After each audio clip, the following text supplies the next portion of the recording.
দেখুন, আপনারা অনেকেই জানেন যে গত দুদিন মানে 16 তারিখ এবং আজ এই গ্রীষ্মের দাবদাহকে উপেক্ষা করে প্রথম দিনে যে জমায়েত ছিল সে তুলনায় আজকের জমায়েতে অনেক অনেক নতুন মুখ, যারা অনেক বোনেরা, দিদিরা, গৃহবধূরা অনেকেই আজকে এসছেন বিভিন্ন দূর দূর জেলা থেকে।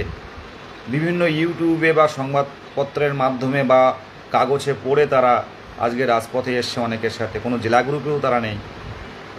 তো আগামী দিনেও চাইছি যে আগামী দিন বলতে আগামীকাল আন্দোলনে আসার জন্য, প্রত্যেকেরই আন্দোলনে আসার জন্য। কারণ সরকার এখন চাকরি হারাদের নিয়ে কিন্তু ব্যস্ত। চাকরি হারাদের কিভাবে তাদেরকে পুরনো চাকরি তাদের বহাল রাখবে সেই সিদ্ধান্তে নেয়ার ক্ষেত্রে কিন্তু তারা ব্যস্ত আছে। কিন্তু এই আমরা দীর্ঘদিনের বঞ্চনার শিকারীদের তো চাকরি এই গেল, আর আমরা এই 7টা বছর নতুনরা সুযোগ পাইনি। এর থেকে বঞ্চনার কথা আর কিছু বলা যায় না। আর দিকে দিকে প্রত্যেকটা চ্যানেল যখন চাকরি হারাদের নিয়ে নিউজ করছে, তো আমাদের নিউজটা কিন্তু হারিয়ে যাচ্ছিল। কিন্তু আজকে আমরা চেষ্টা করেছি অন্ততপক্ষে আমাদের নিউজটা মুখ্যমন্ত্রী বা রাজ্যের প্রত্যেকটা শ্রেণীর মানুষের কাছে যায়, সেদিকটা কিন্তু চেষ্টা করেছি। আগামীকাল জমায়েতটা কিন্তু খুব দরকার, না হলে কিন্তু আর আন্দোলনের পথে যাব না। টানা রোদে, সকালের টাইমে টানা রোদে বসে তীব্র মাথার যন্ত্রণা হচ্ছে এখন। তারপরেও নদিয়া জেলা থেকে বলল, দাদা একটা লাইভ করো, সোমবারে নদিয়া জেলার ডিপিএসসি অভিযান হবে। নদিয়া থেকে যারা লাইভ দেখছেন তাদের উদ্দেশ্যে বলবো, নদিয়া থেকে যারা লাইভ দেখছেন তাদেরকে বলবো সোমবারে নদিয়া জেলার ডিপিএসসিতে যাবেন। আর আগামীকাল যারা আজ আসতে পারেননি, আগামীকাল আসুন। দেখুন, আগামীকালের জমায়েতের উপর নির্ভর করছে, হয়তো এবছরের শেষ আন্দোলন এটাই হবে। আমরা দিকে দিকে দেখতে পাচ্ছেন সংবাদপত্র, একদিকে চাকরি হারা, একদিকে চাকরি প্রার্থী, এই দুটো ডিফারেন্স দেখাচ্ছে। চাকরি প্রার্থী বলতে গেলে এখন কিন্তু নিয়োগটা কিন্তু 2022 প্রাথমিক টেট উত্তীর্ণদের জন্য। আমরা এই গরমে, আমি যেটা বলছিলাম, এই টানা রোদে লেগে মানে আমার এই মাথার যন্ত্রণা এমনি হয় না, কিন্তু যখন মাথার যন্ত্রণা হয় তখন সেই মাথার যন্ত্রণা আর থামে না। আজ যেমন এই টানা রোদে আজকে মাথার যন্ত্রণাটা শুরু হয়েছে। আজকে যে মাথার যন্ত্রণাটা কখন শেষ হবে আমি ঘুমের মধ্যে আমিও বলতে পারবো না। ঝড় বৃষ্টি আসছে, ঝড় চারিদিকে আসছে। তো এই জায়গায় দাঁড়িয়ে কালকে বলবো,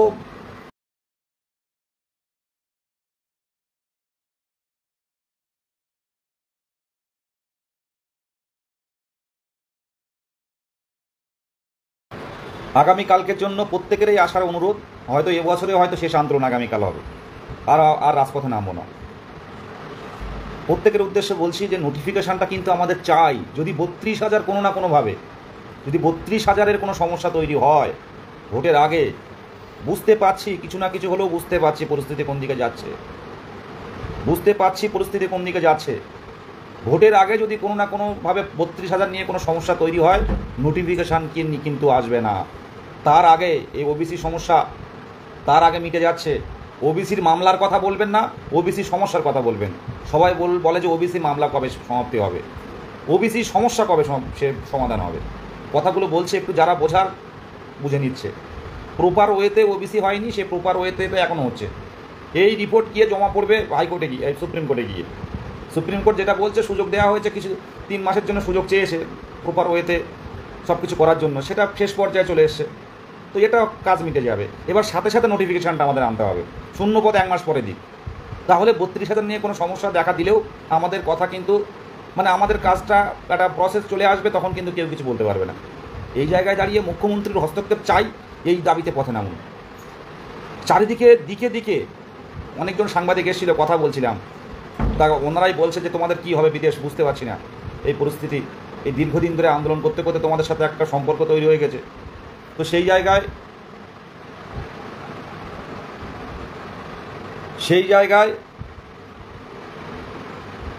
তোমাদের এটা দরকার। সেই জায়গায় আমরা আর বাড়িতে বসে থাকার কোনো জায়গা নেই। কোন প্যানেল 32,000 হোক, 26,000 হোক, কোথায় কি হলো দেখার কোনো প্রয়োজন নেই। আমাদের নোটিফিকেশান চাই। আমরা আর পাচ্ছি না, ভাতা নয় ভাত চাই। আমরা দীর্ঘ দিন ধরে এইভাবে রাজপথে এই তীব্র গরমে, আজকে কলকাতার রাজপথ কত গরম ছিল, সেই গরমকে উপেক্ষা করে প্রত্যেকটা যারা আমরা এসছি থাকতে পারিনি, আজকের যা রোদ ছিল, প্রত্যেকেরই কি সুস্থ আছি বলুন? মানসিকভাবেও যেরকম দুর্বল আছি, সাথে সাথে শারীরিকভাবেও দুর্বল হয়ে যাচ্ছি। তাই বলবো আগামীকাল আসুন, হাতে হাত রেখে বোনেরা, বন্ধুরা, সহযোদ্ধারা প্রত্যেকে আসুন। আগামীকাল আমাদের মানে ধর্ণা কর্মসূচির শেষ দিন। এই দিনটা এসে আমরা আমাদের অন্তত সংঘবদ্ধতা দেখাতে হবে। আর আপনারা প্রত্যেকে কিছু না কিছু বানিয়ে আনবেন মুখ্যমন্ত্রীর দৃষ্টি আকর্ষণের জন্য। আজকে আমরা যে বেকারের মেলা দেখালাম, চপ থেকে শুরু করে বিভিন্নভাবে চ্যানেলেও দেখাচ্ছে, তো সেগুলো মিজানুর ভাই লাইভ দেখছে, এবি রিপাবলিক বাংলায় ওখানে হচ্ছেটা কি আমরা দেখুন। আমরা বারবার অনেকে লাইভ দেখে, অনেক নেতামন্ত্রীরাও দেখেন, যারা অনেকে আমাদের পাশাপাশি অনেকেই থাকেন বা আছেন সোশ্যাল মিডিয়াতে, যে কেউ দেখতে পারে। তো কলকাতারও অনেকে দেখছে, বিভিন্ন জেলার অনেকেই দেখছেন। তো আমরা পরিষ্কারভাবে এর আগেও জানিয়েছি যে আমরা কোনো রাজনৈতিক কোনো দলের মদতপুষ্ট নয়, কোনো রাজনৈতিক রঙেও আমরা রঙিন হয়নি। আমাদের সম্পূর্ণ অরাজনৈতিক এই 2022 প্রাথমিক টেট পাস ডিএলএড ঐক্যমঞ্চ।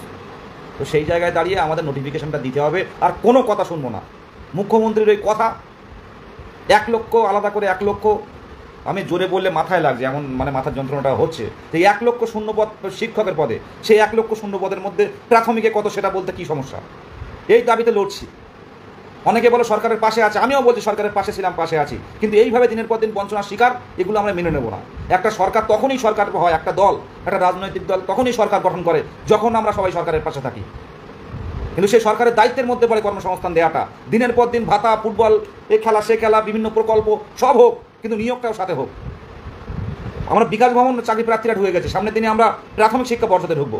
আমি বলছি আমি সামনে যাব, পুলিশ গুলি করে করুক, পা ভেঙে দেয় দিক, রক্তাক্ত হয় হোক, তাও হবো, কিন্তু আমাদের নোটিফিকেশান চাই।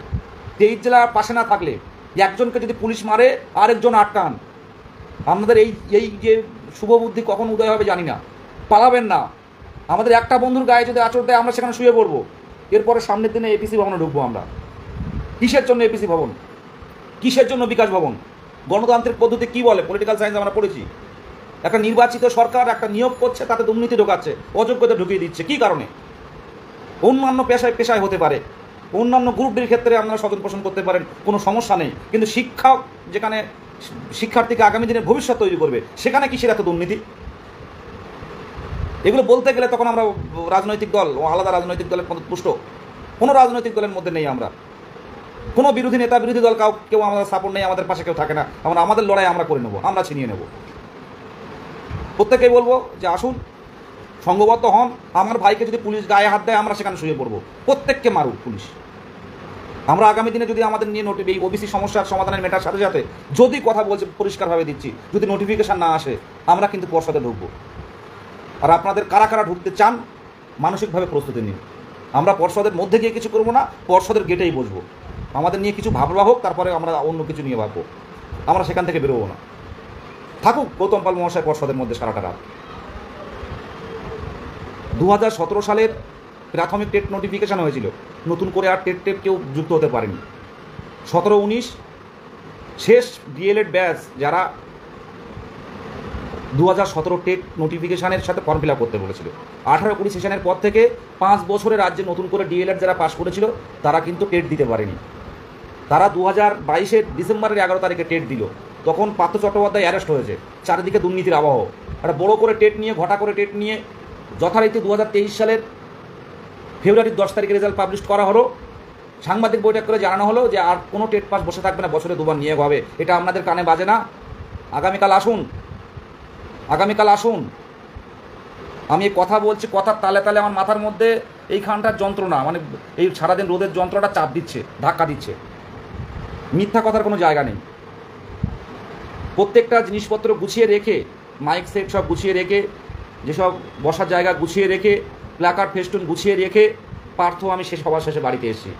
ঘাম বসে, গায়ের ঘাম বসে, টানা রোদটা মাথায় লেগে এমনি শরীর অসুস্থ, কিন্তু আগামীকাল যেতে হবে। আজ গেছি কাল যাবো না বললে তার হবে না, চলবে না। চলবে, কিন্তু ওইভাবে চলবে। যারা এই অ্যাক্টিভলি, মানে যারা না আসলে মনে করুন ধর্না চলবে, কারোর জন্য আটকাবে না, কিন্তু দায়িত্ব অনেকের কাছে থাকে। সেই দায়িত্ব যারা আছে তাদের না গেলে কিন্তু ধর্না চলে না। আমাদের 23 জেলার প্রত্যেকটা, সে কোচবিহারের সাধন থেকে শুরু করে পশ্চিম বর্ধমানের অক্ষয় থেকে শুরু করে এরকম জেলায় জেলায় সবাই আছে, উত্তর মালদার প্রসেনজিৎ শুভঙ্কর থেকে শুরু করে, মুর্শিদাবাদের আমাদের শ্রীকান্ত থেকে শুরু করে, হাকিম ভাই ছিল থেকে শুরু করে, পশ্চিম মেদিনীপুর শফিউল্লাহ ভাই আশিস থেকে শুরু করে, হাওড়া শুভজিৎ থেকে শুরু করে, পূর্ব বর্ধমান ইন্দ্র সদানন্দা থেকে শুরু করে, 24 পরগনা আমাদের সুভাষ হাফিজুর রহমান থেকে শুরু করে, উত্তর 24 পরগনা অদিতি মোহিত পার্থ আমি থেকে শুরু করে, এবং প্রত্যেকটা জেলার কিন্তু ক্যান্ডিডেটদের কন্ট্রিবিউট আছে।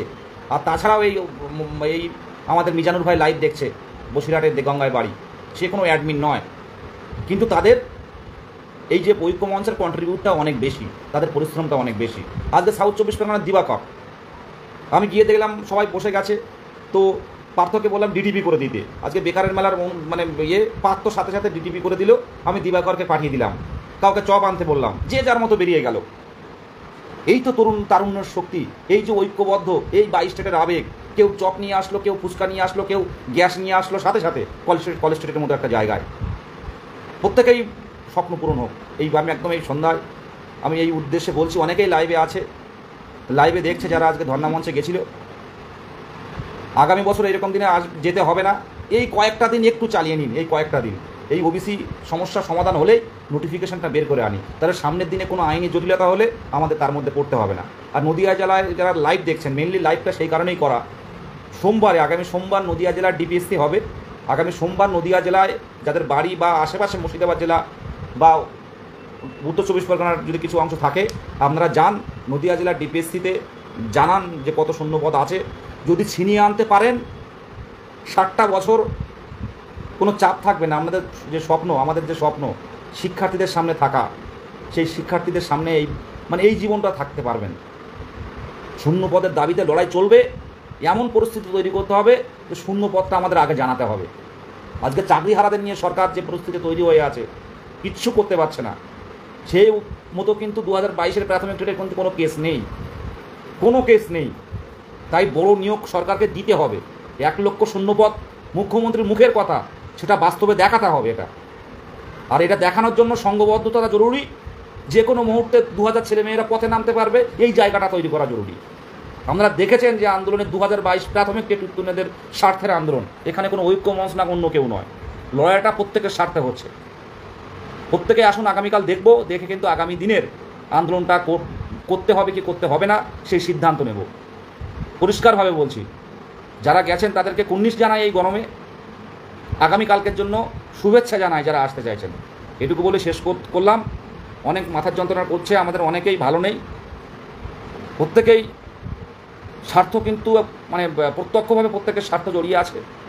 আজকে যদি আমাদের প্যানেলের নামটা যেদিন আমরা দেখতে পাবো, এত নম্বরে অত নম্বরে প্যানেলের নাম, বাড়ির থেকে এত দূর স্কুল, এখানে অন্য জেলায় পড়েছে, যেটুকুই হোক না কেন, আমাদের স্বপ্ন পূরণের স্বার্থে আমরা রাজপথে নামতে বাধ্য।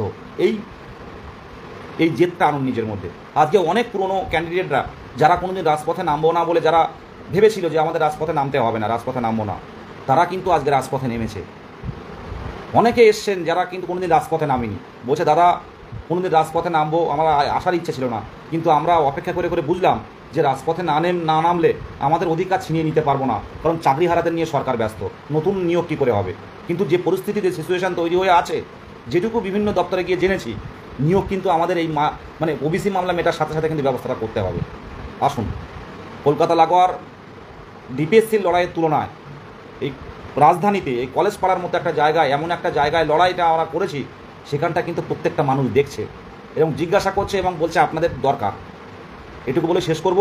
ধন্যবাদ প্রত্যেককে, আর ধন্যবাদ আরও সেদিনকে দেবো যেদিনকে সকলের মুখে হাসি।